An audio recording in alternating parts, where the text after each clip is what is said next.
예, 우리 할렐루야 샬롬하고 인사하는 시간 같습니다. 할렐루야 샬롬 샬롬 샬롬 샬롬 샬롬. 하나님 사랑합니다. 여러분 주 안에서 사랑합니다. 오늘 호세아 8장 말씀이죠. 예, 우리 호세아 8장 말씀 함께 은혜를 나누도록 합니다. 하나님을 잊어버리는 결과가 어떻게 되는 건지 우리 봅니다. 이스라엘 백성은 하나님의 법을 어기고 우상을 숭배하고 자신들의 힘을 의지함으로 하나님께 징벌을 받아서 이방의 포로가 되는 그러한 바벨론의 포로가 되죠. 예, 그 누가 하셨어요? 하나님께서 이방 나라에게 적군이죠. 적국을 이용하시기도 합니다. 하나님께서는 이스라엘의 창조주 구원주로서 그들의 죄악을 이런 방법으로도 심판하고 그래도 아주 버리지는 못하셔서 돌아오게 하시는 은혜를 저희들이 압니다. 이미 성경이 만들어져 있기 때문에 우리는 알지만 그때 그 당시는 얼마나 공포스러웠을까, 절망스러웠을 것 같습니다. 하나님을 배반한 이스라엘에 대해서 언약을 어기며 율법을 범한 자들이다 이렇게 말씀을 합니다. 하나님께서는 야훼 집에 독수리처럼 대적이 덮칠 것이다 이렇게 말씀하시죠. 그 이유는 이스라엘이 하나님과의 언약을 어기고 율법을 범했기 때문이다. 특히 이방신 우상숭배를 제일 싫어하시죠. 독수리는 용맹스럽고 날렵한 이미지를 가지고 있는데 구체적으로 아스루 군대를 상징적으로 독수리와 같다 이렇게 표현하고 있습니다. 하나님께서는 이스라엘의 배반을 징벌하시기 위하여 아수르 군대를 통해서 이스라엘을 치실 것을 예언합니다. 누구를 통해서? 호세아 선지자를 통해서 오늘 8장에서 하나님께서는 장차 독수리처럼 대적이 이스라엘에 임할 때 이스라엘이 하나님께 부르짖으며 주를 안다고 외칠 것이다 라고 이렇게 말씀을 하시죠. 뒤에 난방을 좀 꺼주세요. 이는 그들이 이미 선을 실어 버려버렸기 때문이다. 일단 추우면 또 잠깐 트세요. 아브라함처럼 범죄했다. 호세아 6장 7절에 말씀합니다. 그들은 아담처럼 언약을 어기고 거기서 나를 반역하였느니라. 아담이 하나님의 언약을 어기죠. 선악과를 따먹죠. 언약을 파했다. 이사야 24장 5절에 땅이 또한 그 주민 아래서 더럽게 되었으니 이는 그들의 율법을 범하며 율례를 어기며 영원한 언약을 깨뜨렸습니다. 이렇게 증거합니다. 맹세를 멸시한다고 에스겔 16장 55절에 말씀합니다. 내 아우 소돔과 그의 딸들이 옛 지위를 회복할 것이요 사마리아와 그의 딸들도 그의 옛 지위를 회복할 것이며 너와 내 딸들도 너희 옛 지위를 회복할 것이라 이렇게 말씀하죠. 우상으로 인해서 망하는 이스라엘은 그럼 어떻게 될 것인가? 하나님께서는 이스라엘 백성이 자신들을 위하여 금은으로 우상을 만들었고 그렇게 했기 때문에 파멸에 이를 것이다 말씀하시죠. 이스라엘이 자신들을 위해서 하는 길은 오직 야훼 하나님만을 섬기는 것이 마땅한데 우상은 하나님을 대체하는 것이죠. 창조주 하나님을 썩어질 피조물의 형상으로 바꾸는 아주 가증한 행위였다. 하나님께서 이러한 행위를 가장 싫어하시는데 이는 하나님의 주권을 규정하는 것이기 때문이고 반역하는 것이기 때문이다. 그러므로 우상은 이스라엘 백성을 파멸로 이끄는 결과를 가져올 수밖에 없었다. 사마리아의 금송아지가 사람이 만든 것으로 참신이 아닌 것을 말씀하시죠. 사마리아의 송아지가 부서뜨려올 것이라고 예언하십니다. 시편 81편 11절에도 내 백성이 내 소리를 듣지 아니하며 이스라엘이 나를 원치 않는다 이렇게 얘기해요. 지면에서 끊어질 것이다. 열왕기상 13장 34절입니다. 이 일이 여로보암 집의 죄가 되어 그 집의 땅 위에서 끊어져 멸망하게 될 것이다. 에레미야 44장 7절에는 자기 영혼을 해한다고 만군의 하나님 이스라엘의 하나님 야훼께서 이와 같이 말씀하셨느니라. 너희가 어찌하여 큰 악을 행하여 자기 영혼을 해하며 유다 가운데서 너희의 남자와 여자가 아이와 젖먹는 자를 멸절하여 남은 자가 없게 하려 함이냐. 이렇게 큰 악을 행해서 결국은 남자와 여자와 아이와 젖먹는 자 다 없애버리게 너희들 왜 그렇게 하니 이렇게 말씀하시죠.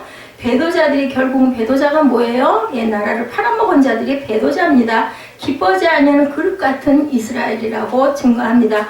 호세아 선지자는 이스라엘이 이미 삼키워졌다라고 예언하죠. 그것은 하나님께서 모든 역사를 주관하심에 있어서 자신의 주권적인 뜻으로 하시기 때문인데 하나님께서 선지자를 통하여 선포하신 이스라엘의 멸망은 이미 이루어진 것이나 마찬가지였던 것입니다.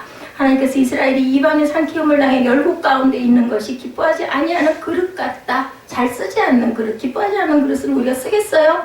마땅하고 적당하고 예뻐서 어떤 면으로 해서 특징이 있어야 그릇을 우리가 사용을 합니다.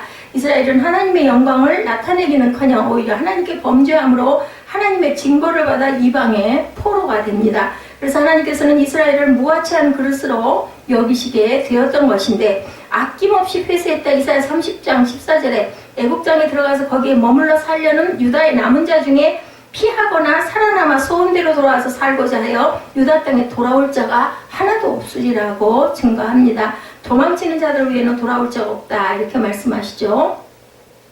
천한 파기 같은 천한 파기라는 건 뭐예요? 깨뜨려버리는 그릇 같다라는 거죠. 예레미야 22장 28절입니다. 이 사람 고니아는 천하고 깨진 그릇이냐 좋아하지 아니하는 그릇이냐 어찌하여 그와 그의 자손이 쫓겨나서 알지 못하는 땅에 들어갔는고 웬일이냐 그릇이 다 깨진 그릇이 돼버렸니 하고 물어보십니다. 들나귀같이 아수르로 간 이스라엘에 대해서는 하나님께서는 이스라엘이 홀로 처한 들나귀 같다라고 말씀하죠. 들나귀는 들에 사는 욕정이 강한 짐승입니다. 홀로 처했다는 것은 곧 자기 마음대로 고집함을 그 단체에 속하지 않고 지 맘대로 그냥 들강아지 이런 얘기 있죠. 아무데나 막 뛰어다니는 홀로 처했다는 것은 이렇게 자기 마음대로다. 하나님께서는 이스라엘이 하나님의 법을 어기고 자신들의 욕정을 따라 이방신을 섬기고 범죄하는 것을 들나귀 같다.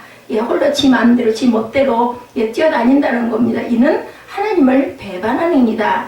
이스라엘은 보이지 않는 하나님의 능력보다 눈에 보이는 아수르 군사력을 의지해요. 우리도 그렇지 않습니까? 강한 세력, 뭔가 좋아 보이고 있어 보이고 권력이 있고 좀 많이 배우고 이런 사람들을 좋게 보죠. 이것은 하나님의 눈이 아닌 인간의 눈이라는 겁니다. 빠른 나귀라고 욥기 39장 5절에 누가 들나귀를 놓아 자유롭게 하느냐 누가 빠른 나귀에 매인 것을 풀었느냐. 빠른 나귀가 들나귀예요. 성욕이 강하여 헐떡거린다. 예레미야 2장 24절에 너는 광야에 익숙한 들 암나귀같이 그들의 성욕이 일어남으로 헐떡거린 같도다. 발전기에 누가 그것을 막으려 그것을 찾는 것들이 수고지 아니하고 그 발전기에 만나리라. 좀 무서운 말씀을 합니다. 쇠하기 시작하는 이스라엘. 하나님께서는 이스라엘이 이방나라에게 값을 주었을지라도 그들을 심판하시고 이스라엘이 모든 방맥의 임금에 지워준 짐을 인하여 쇠하기 시작할 것이라고 말씀합니다. 이는 이스라엘 백성이 이방 통치자들이 부과하는 조공 때문에 고통을 당하게 될 것이라는 의미를 갖고 있습니다.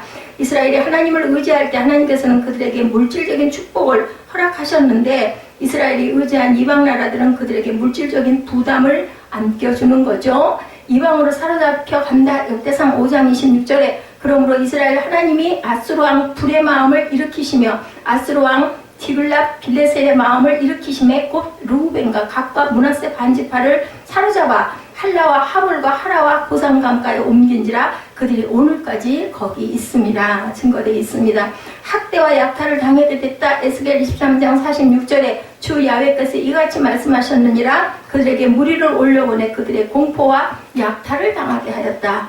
그래서 이스라엘 범죄 행위에 대해서는 범죄하는 에브라임의 제단이 하나님께서는 에브라임이 자신들의 죄를 위하여 제단을 많이 만들더니 그 제단이 에브라임을 범죄케 하는 것이 되었다. 이렇게 한탄하시죠. 제단은 속죄를 위하여 제사를 드리는 곳이 제단인데 하나님께서는 이스라엘 백성에게 한 곳에서만 예배하고 속죄함을 받도록 정해 주셨는데 구약엔 그렇죠. 그것이 바로 예루살렘 성전이었습니다.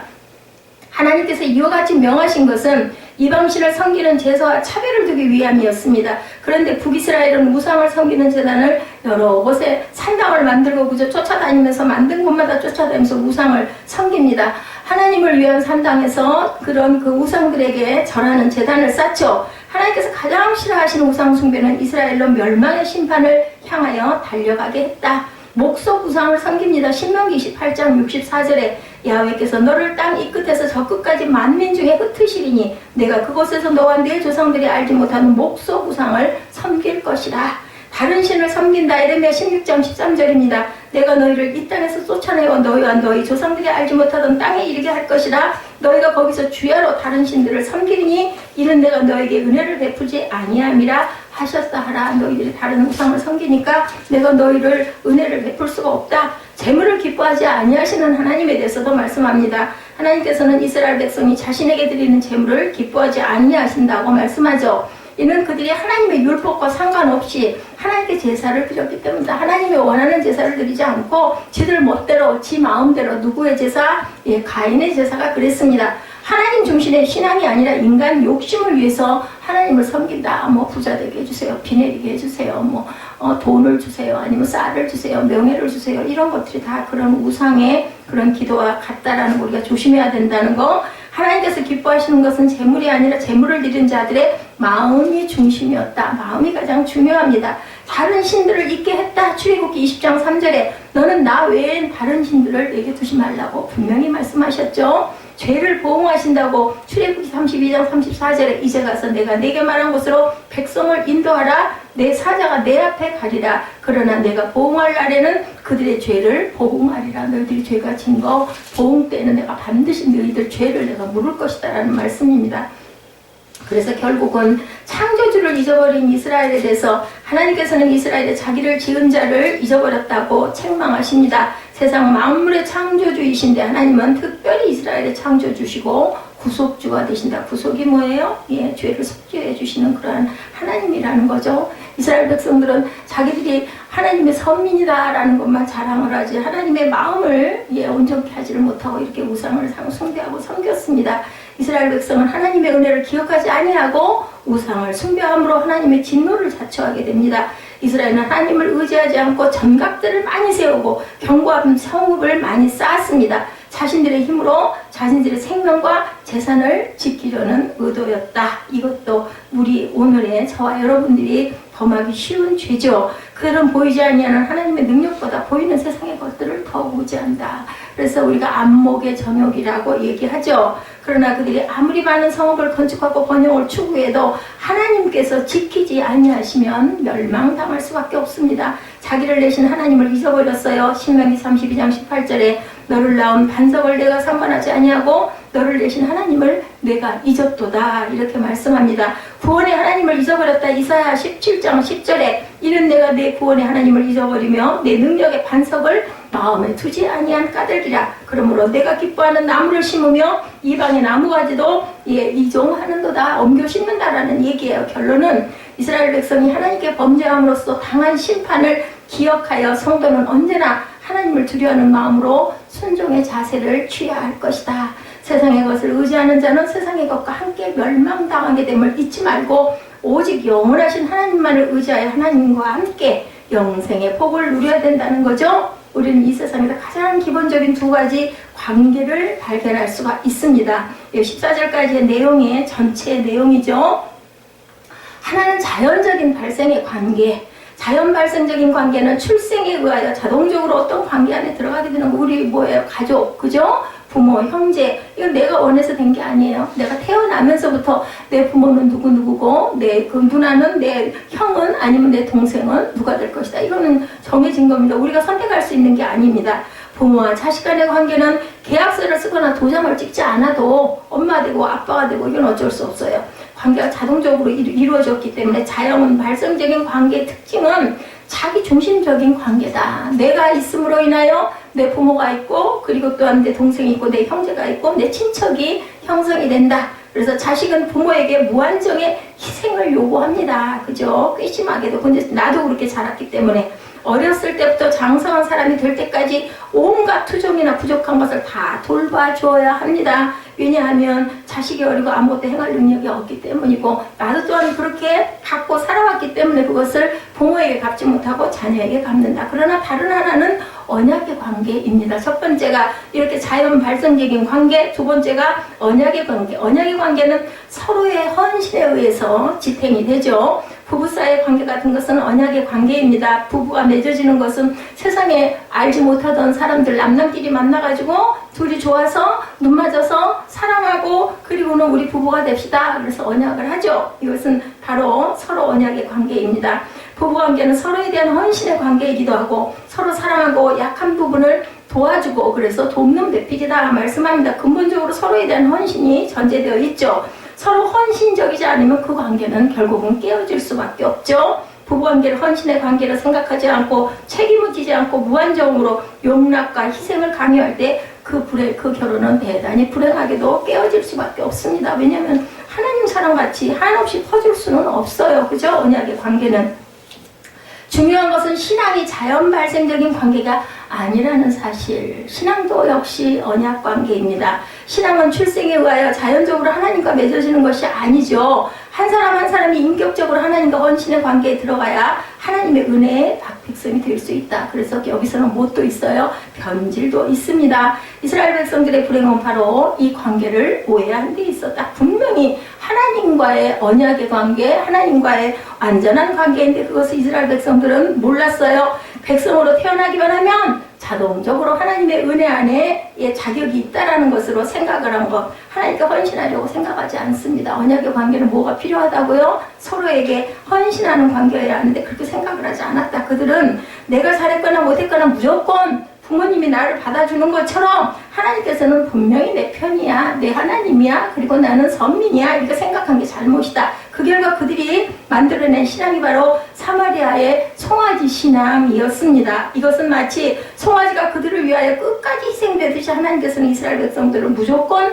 잘 되도록 해줄 것이다. 그래서 풍요의 신에게 내가 기도만 하면 빌기만 하면 하나님께서는 분명히 우리에게 비를 내려주실 것이고 곡식이 잘 있게 해주실 것이고 은금이 떠나지 않게 할 것이고 내가 아무리 잘못했어도 그 잘못도 다 용서해 줄 것이다. 이렇게 생각한 것이 잘못이라는 거죠. 지금도 그래요. 예수 믿으니까 잘 돼야지. 예수 믿으니까 잘못되는 일이 없겠지. 아까 어떤 분 한 분이 또 웬일로 저한테 전화를 하셨더라고요.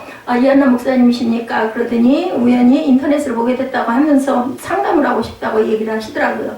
남편이 신학을 한 사람이고 자기들은 재혼을 한 사람들인데 각각에게 아들들이 둘이 있고 하나가 있고 해서 살다가 5년 정도 됐는데 교회 나간 지는 자기는 1년 반이고 남편은 뭐 신학을 했다니까 오래됐겠죠. 근데 그만 죄를 져가지고 유치장에 들어가게 되고 그리고 판결이 난 게 2년 동안 결국은 구류를 살 수밖에 없게 됐다.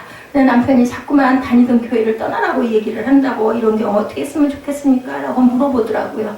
그러니까 그것도 창피하기도 하고 그리고 또한 마음에 시험도 들고 모든 사람들이 다 아는데 헌신도 하고 굉장히 남편분이 봉사를 많이 하신 것 같아요. 얘기를 듣다가 그냥 문득 생각이 나는 게 부부가 하나니까 예수 하나님을 모르는 사람들도 아니고 하나님을 알고 뭐 남편이 신학까지 했다니까 그 교단도 굉장히 따진다. 그래서 남편에게 의사를 물어봐서 나쁜 것은 아니니까 그리고 뭐 아내가 정말 이 교회가 아니면 안 되겠다라는 마음이 없다면은 남편의 뜻을 일단 따라주는 게 어떻겠습니까? 라고 제가 상담을 마쳤습니다. 이렇게 번영의 송아지 번영의 신앙 같은 그런 신앙을 가져서는 안 된다. 제가 요즘에 다른 목사님들 설교에 요즘에 그 관심을 많이 갖고 낮 시간이면 많이 봅니다. 여기저기 보니까 아주 뭐 유명하고 훌륭한 그 목사님들 많으시죠. 또 반대로 그런 목사님들에 대한 단점을 막 아주 그냥 해집는 그런 그 글도 올라와 있는 게 많더라고요. 참 우리가 온전하기가 어렵구나. 우리가 보기엔 정말 대단하고 막 기적도 일어나고 병고침도 일어나고 방언이 터져나고 뭐 그분이 다 안수만 하면은 뭐 일주일 동안 뭐 손가락 사이에서 물이 줄줄 흐르는 그런 역사도 막 일어나고 한다고 그래요. 그런데 그게 하나님의 성경에 어디 그런 내용들이 구약에 어디 있고 예수님이 병고침을 할 때나 그 안수를 하실 때 그런 역사가 어디 있었느냐 뭐 이런 반론도 저는 잘 모르겠어요. 그렇지만 중요한 거는 말씀 중심으로 가야 되겠다.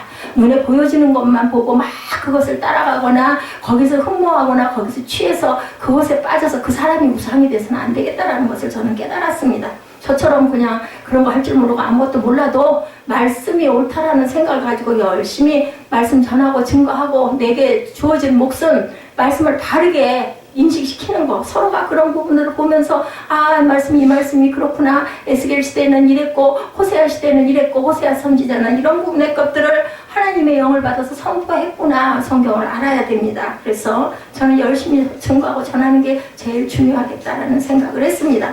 여호와의 집의 심판에 대해서 하나님께서는 호세아 선지자에게 사정없이 전쟁의 나팔을 입에 대고 불라고 명령을 하죠. 1절입니다. 나팔을 내 입에 댈지어다 얘기하죠. 호세아 8장 1절 보죠. 나팔을 내 입에 댈지어다 원수가 독수리처럼 야훼 집에 덮치리니 이는 그들이 내 언약을 어기고 내 율법을 범했다. 그러니까 나팔을 입에다 대라는 거예요.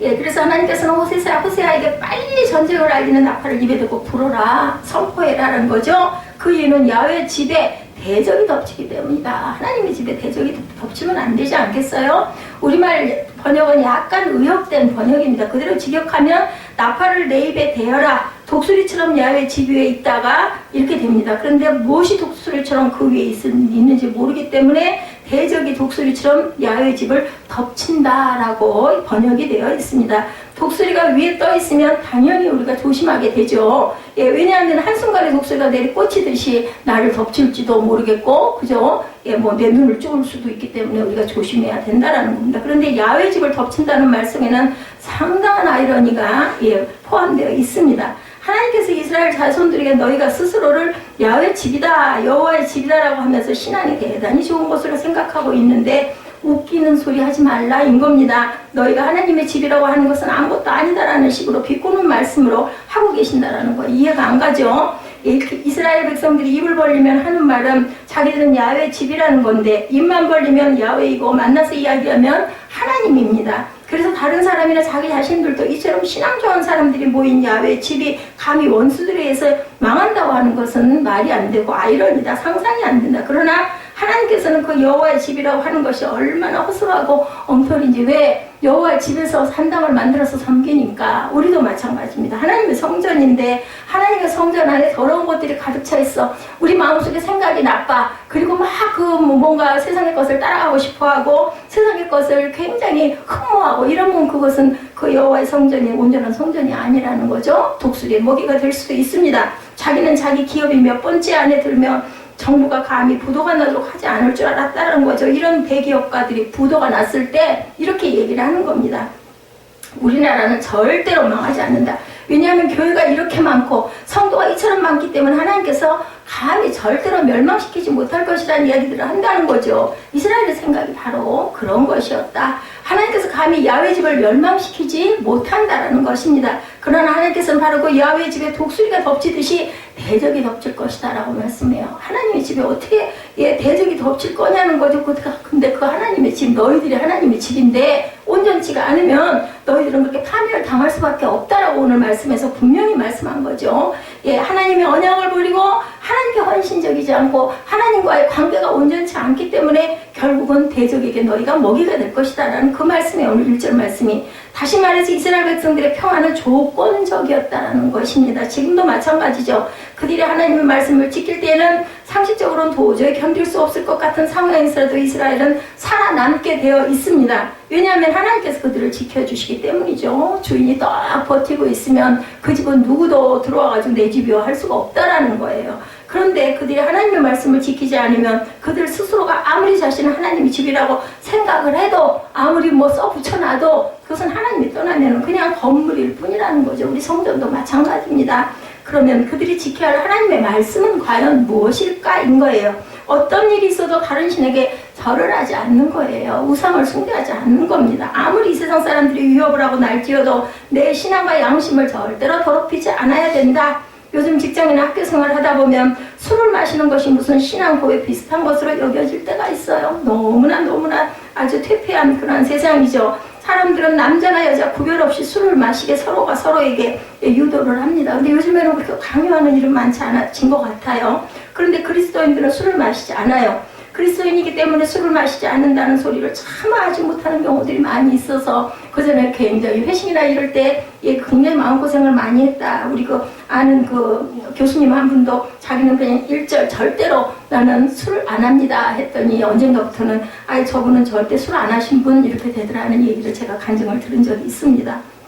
그런데 사람들에게 뭘 당할까봐 왕따를 당할까봐 할 수 없이 한 잔 두 잔 먹다 보면 술에 자기가 먹히는 경우가 많다라는 거죠. 그래서 하나님의 백성의 특징은 무한히 많은 것을 소유하지 못하게 되어 있는 것이 특징일 수도 있다. 왜냐하면 하지 않아야 될 것들이 많기 때문에. 그래서 불편하다고 하죠. 하나님께서 주신 것으로 만족해야 하고 주시지 않으면 없는 채로 살아가야 되는 게 옳다. 더 가지기 위해서 도둑질을 하거나 간음을 하거나 거짓 증거를 하면 결국은 멸망될 수밖에 없어요. 하나님의 자식이기 때문에 더더군다나. 내 자식이니까 내가 하지 말라는 거 하면 결국은 어떻게 했어요? 그죠? 때려주겠죠. 그러니까 하나님께서 그의 백성들에게 요구하시는 것은 최소한도 너희는 이거를 해라 한 것이 그것이 뭐예요? 바로 십계명이죠. 내가 하나님의 백성인 것을 부끄러워하지 말아라. 그리고 세상적으로 잘 되거나 성공하려고 하지 말고 하나님께서 주신 것으로 자족해라, 만족해라 하시는 말씀이에요. 그렇게 할 때 아무리 연약하고 부족해도 내가 너를 지켜주시겠다라고 말씀합니다. 그리고 그들의 하나님의 집에 자격이 있다.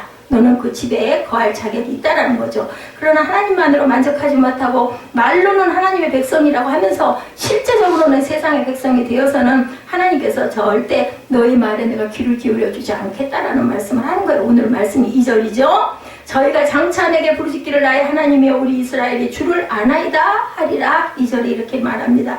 이 말은 그들이 하나님을 참으로 사랑한다는 뜻이죠. 이스라엘 백성들이 입으로 늘 하는 말, 우리가 하나님을 사랑한다라는 고백이에요. 항상 그럽니다. 그러나 그들의 실상은 3절에 이스라엘이 이미 선을 실어버렸으니 대적이 저를 따를 것이라 이렇게 말씀을 합니다. 그들은 이미 선을 실어서 버렸어요. 그러면서도 입술로는 내가 당신을 사랑합니다. 근데 그거 알아요? 몰라요? 우리 사람 사이에도 알죠? 입술로만 사랑한다고 실제는 전혀 아니면은 그거 알게 되지 않겠어요? 하물며 하나님이 모르시겠느냐는 거죠. 자, 하나님이 원하는 삶의 생활을 하지 않아요. 절대로. 그런 사람들은 많은 사람들이 생각하는 것이 무엇인가? 하나님께서는 왜 나를 구원하셨는가를 우리가 생각해 봐야 된다. 나를 사랑하시기 때문에 나를 구원하셨어요. 맞습니다. 그것은. 그래서 그들은 하나님이 나를 구원하셨으니까 더 나를 축복하시고 더 잘되게 해주실 거라고 그렇게 딱 믿어요. 근데 세상에 이치와 법도가 있습니다. 그죠? 나라의 헌법이 있듯이 하나님의 나라에도 제가 그 상담하시는 분에게 그 말씀을 드렸어요. 예, 내가 하나님이 나를 사랑하니까 내가 조금 이런 것 좀 이렇게 해도 지켜줄 거야 하는 생각은 잘못된 생각이라고 얘기를 했습니다. 그러나 하나님께서 우리에게 원하시는 것은 이제는 제발 네 욕심대로 살지 말고 하나님의 선을 이루라고 합력하여 선을 이루라고 말씀하시죠. 선을 이룬다는 것은 다른 사람을 위해서 살라는 거예요. 하나님의 뜻 안에서. 우리 그리스도인들은 남을 복되게 하기 위해서 사는 사람들이에요. 공부도 뭐라 그래요? 배워서 남주나? 근데 지금은 남주기 위해서 배운다고 얘기하죠. 사람들을 더 복되게 하기 위해서 공부를 한다라는 겁니다. 무엇 때문에 직장 생활을 하는가? 다른 사람들을 더 행복하게 하기 위해서 직장 생활을 하면서 내 가족을 행복하기 위해서 또한 직장에 있는 그 회사 경영주를 위해서 열심히 충성할 때 그 경영주도 그 사람을 보면서 믿죠. 아, 그 사람 정말 신실해. 그 사람이 대단하게 훌륭하지 않다 하더라도 그 마음을 알게 됩니다. 하나님은 당연히 아시겠죠. 이스라엘 백성들이 이해하지 못한 것이 바로 이것이었는데 내가 다른 사람에게 잘해주든 말든 내 마음이 아닌가 이렇게 생각을 하면 잘못된 거다. 반드시 다른 사람들에게 잘해주어야 하고 친절하게 해야 할 이유가 있을까? 하나님께서는 반드시 그렇게 해야 한다고 말씀을 하시죠. 예수님도 오셔서 본을 보이시고 가셨습니다.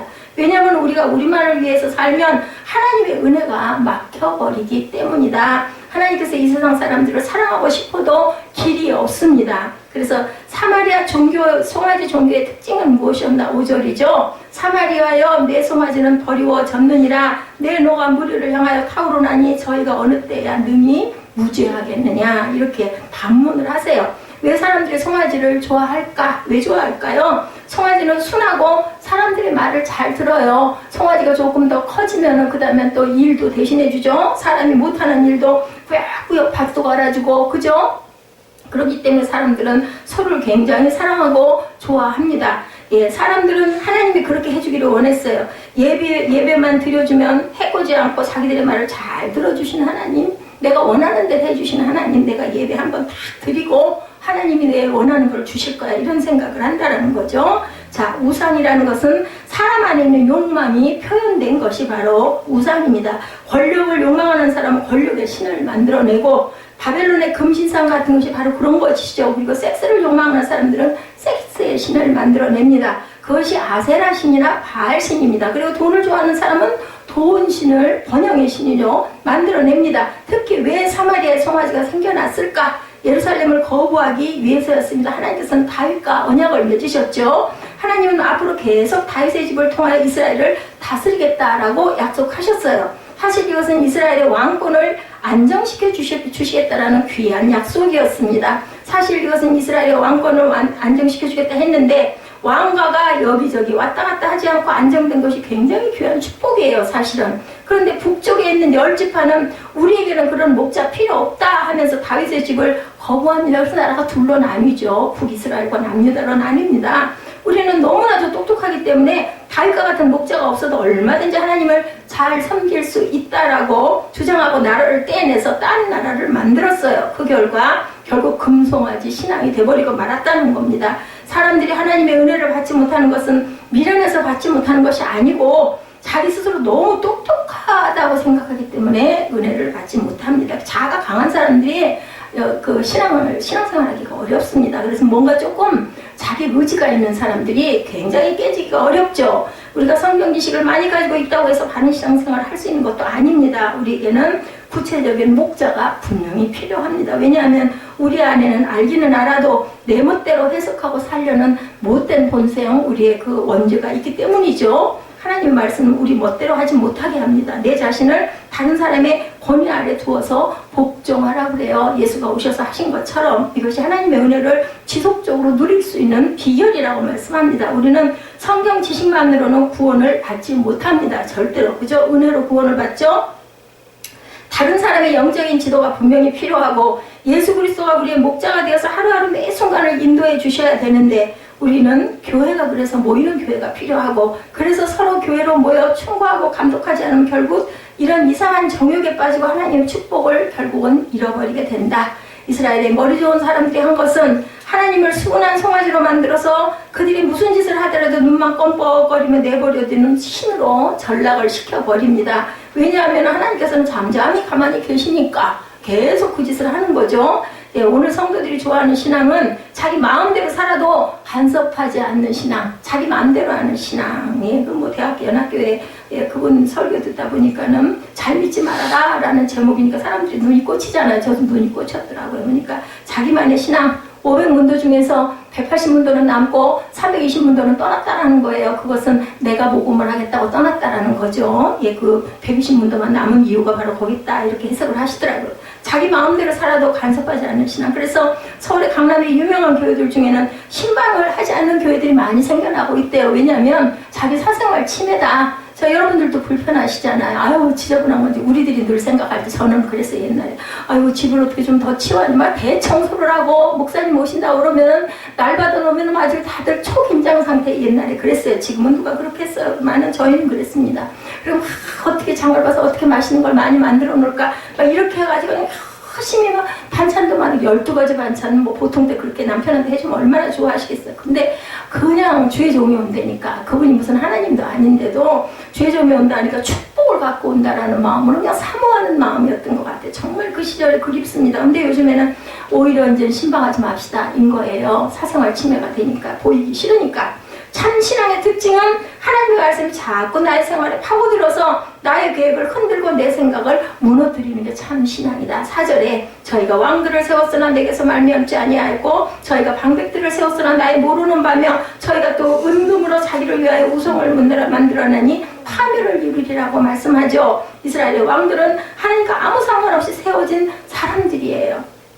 그곳의 지도자들은 하나님이 모르는 사람입니다. 이것은 참된 신앙의 목자들이 아니라는 뜻이에요. 그 왕들이. 그들은 자기 마음대로 왕이 된 사람이고 하나님의 뜻과 상관없이 지도자가 된 자들이라는 것입니다. 지도자들은 위기의 순간에 사람들을 설득해서 하나님의 뜻으로 향하게 하는 사람들이 온전한 주의 종들이죠. 화학 실험을 해보면 촉매라는 것이 필요하다고 그래요. 화학 반응이 일어나야 하는데 일어나질 않아요. 잘 안 일어납니다. 그러면 촉매를 넣으면 반응을 가속화시켜서 반응이 촉진되게 됩니다. 그런 것을 촉매 내지는 카탈리스트라고 말하는데 우리 신앙에도 턱이 없어서 좀처럼 극복이 되지 못하고 주저하는 부분이 있죠. 그 부분을 도와서 한층 성숙한 신앙의 자리로 나아가는 것이 바로 영적인 리더들이 해야 하는 일이다.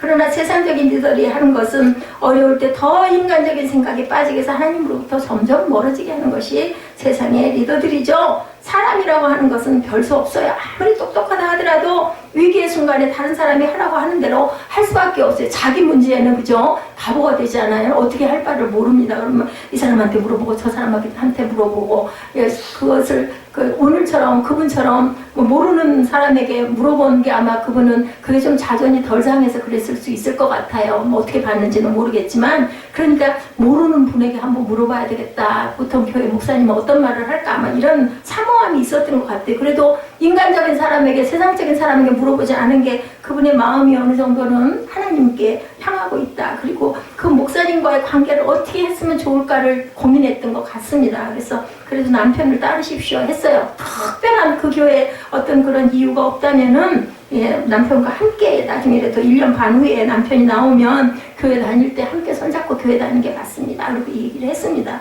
세상적인 리더들이 하는 것은 어려울 때 인간적인 생각에 빠지게 해서 하나님으로부터 멀어지게 하는 것이다. 하나님의 뜻대로 살아갈 수 있도록 돕는 것이 하나님의 그런 그 영적인 리더들이 해야 할 일이라는 거죠. 아무리 똑똑하다 하더라도 위기의 순간에 다른 사람이 하라는 대로 할 수밖에 없는 것. 그것이 우리 인간의 연약함이죠. 6절에 보면 이것은 이스라엘에서 나고 공장이 맞는 것이 아니라 참 신이 아니니 사마리아의 송아지가 부서뜨리워지리라. 사마리아의 송아지는 뭐예요? 그냥 사람이 만든 거잖아요. 그렇기 때문에 부서집니다. 참 신이 아니라는 거죠. 사람의 머리에서 나온 것이고 기술자의 작품 제가 그 기억이 나요. 누구죠? 그 박진영이 얘기했죠. 작품과 뭐라고 얘기를 해요? 그냥 제품의 차이가 있다라고 얘기합니다. 그것을 만든 기술자에게 한번 물어보면 왜 내가 그런 것을 만들었냐고 물어보면 위에서 시키는 대로 나와 있는 대로 우리는 생산했을 뿐입니다. 이렇게 얘기한다라는 거죠.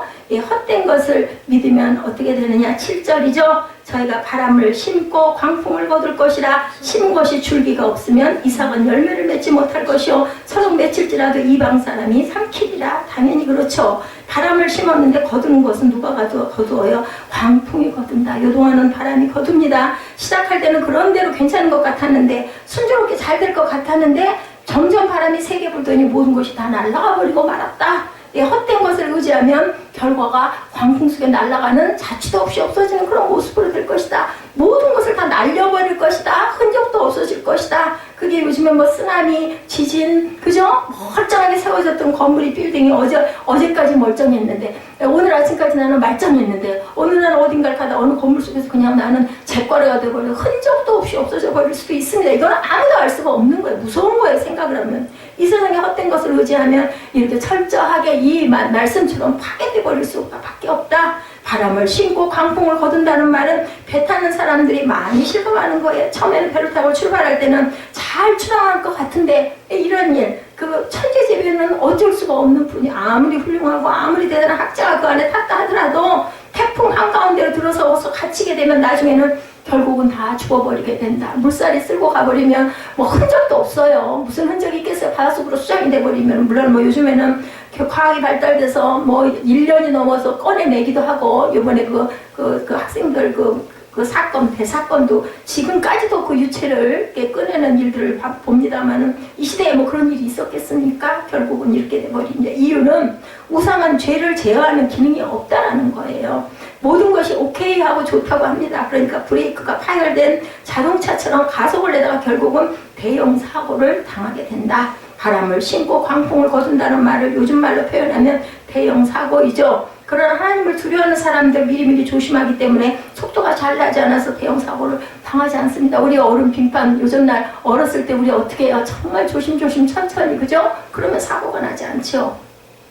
사마리아 송아지는 무엇일까? 이것은 하나님을 완전히 버리는 것이 아니고 하나님을 믿기는 하는데 죄를 지적당하지는 않습니다. 무엇을 하든지 책망하지 않고 언제나 복을 주시는 마음씨 좋은 하나님을 만들어 놓는 거죠.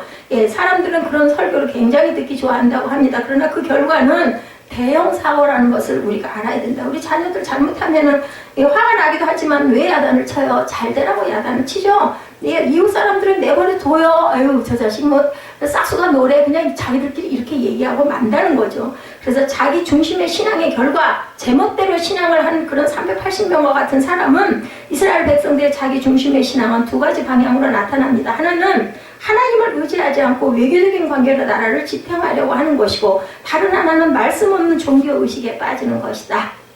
두 가지로 결론이 난다. 우선 그들의 불신한 외교를 보면 8, 9절이죠. 이스라엘은 이미 삼켜졌은즉 이제 열국 가운데 있는 것이 기뻐하지 아니하는 그릇 같다. 기쁘지 않은 그릇은 쓰질 않죠. 저희가 홀로 처한 들나귀처럼 아수르로 갔고 에브라임이 값지고 연애한 자들을 얻었도다. 하나님께서는 이스라엘 백성들의 상태에 대해서 두 가지 비유를 사용하시죠. 하나는 기뻐하지 않는 그릇, 그죠? 또 하나는 홀로 처한 들나귀입니다. 두 가지 공통점 뭐예요? 아무 소용이 없다, 쓸모가 없다, 가치가 없다, 깨진 질그릇은 어디다 쓰겠어요. 그죠? 이 빠진 것도 쓰질 않는데 깨진 걸 누가 쓰겠습니까? 그리고 자기 혼자 미쳐 날뛰는 들나귀를 누가 데려다가 일을 시키겠습니까? 내가 그러다가 죽을 텐데, 그죠? 절대 가까이 하지 않습니다. 하나님의 백성들이 말씀의 통제를 받지 않으면 이렇게 아무짝에도 쓸모가 없고 오히려 남을 해치는 결과가 더 일어난다. 하나님을 믿는다고 하면서 다른 사람의 말은 아무 말도 안 듣습니다. 그렇다고 해서 자기 일이라도 제대로 알아서 하는 것도 아니죠. 못난 크리스찬들이 된다는 거. 그래서 그런 얘기가 있습니다. 예, 그 되지 못하게 잘못 받아가지고 신학을 하게 되면 오히려 집안에 굉장한 그 좋지 않은 일들이 일어난다라는 이야기, 남의 얘기가 아닐 수도 있습니다. 어글리 크리스찬이 된다는 거죠. 하나님의 백성의 특징은 멋있다는 거예요. 신사적이고 매력적이고 상식이 통하는 사람들이 크리스찬들이다. 그러나 하나님의 은혜를 잃어버린 크리스찬은 맛있는 그 맛 잃은 소금과 같아서 아무 소용이 없고 깨어지거나 흠이 나서 별로 사용가치도 없고 오히려 남을 그걸로 인해서 찌르기도 한다는 것을 우리는 알아야 된다. 그런 그릇은 개밥 그릇으로도 사용을 하지 않습니다. 그들이 아무리 인정받으려고 해도 이스라엘을 좋아하는 나라는 아무도 없다. 모두에게 뭐가 됐어요? 찬밥이 돼버렸어요. 우리 그런 얘기하죠.